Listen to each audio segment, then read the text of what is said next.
காலைதோறும் புதியவை கர்த்தரிடத்தில் திரும்பு. டிசம்பர் 29. இஸ்ரவேலே, உன் தேவனாகிய கர்த்தரிடத்தில் திரும்பு, நீ உன் அக்கிரமத்தினால் விழுந்தாய்.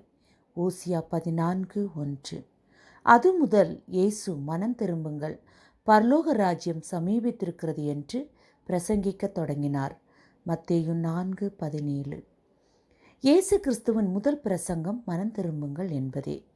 வேதாகமத்தின் பழைய ஏற்பாடு முழுவதும் தேவன் இஸ்ரவேலை ஆசீர்வதிப்பதும், அதன்பின் அவர்கள் தங்கள் பொல்லாத வழிகளில் நடப்பதும், அதிலிருந்து அவர்கள் மீள வேண்டுமென தேவன் அவர்களை பெயர் சொல்லி அழைப்பதும் என மீண்டும் மீண்டும் நடந்ததை பார்க்கிறோம். ஆண்டவருடைய அன்பினால் கொடுக்கப்படுகிற ஒரு எச்சரிப்பாய் இது இருக்கிறது என்பதை பார்க்கிறோம். ஒருவேளை இந்த நாட்களில் உங்கள் ஆவிக்குரிய வாழ்க்கையில் தேவனை விட்டு பின்வாங்கி போயிருப்பீர்கள் என்றால் அவர் உங்கள் பெயரை சொல்லி அழைக்கிறார். உதாரணமாக பேதுருவின் வாழ்க்கையை பார்ப்போம். சேவல் கூவுகிறதற்கு முன்னே தேவனை பேதுரு 3 தரம் மறுதலித்தான். இதனை தேவன் எச்சரிக்கையாகவே கூறியிருந்தார். இயேசு அவனை நோக்கி, இந்த ராத்திரியிலே சேவல் கூவுகிறதற்கு முன்னே நீ என்னை 3 தரம் மறுதலிப்பாய் என்று மெய்யாகவே உனக்கு சொல்லுகிறேன் என்றார். மத்தேயு 26:34. பேதுரு பின்வாங்கி போயிருந்த நிலையில் கிறிஸ்து உயிர்த்தெழுந்த பின் பேதுருவை பெயர் சொல்லி அழைக்கிறார்.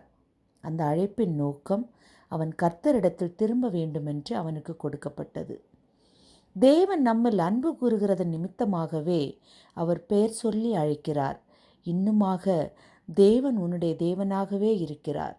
தேவனுடைய அன்பும் பொறுமையும் மிக பெரியது. இதை நாம் சிந்திக்கும் பொழுது நமக்கு எவ்வளோ பெரிய நம்பிக்கையை ஆண்டவர் வைத்திருக்கிறார். நாம் தேவனிடத்தில் திரும்புவது அவசியம்.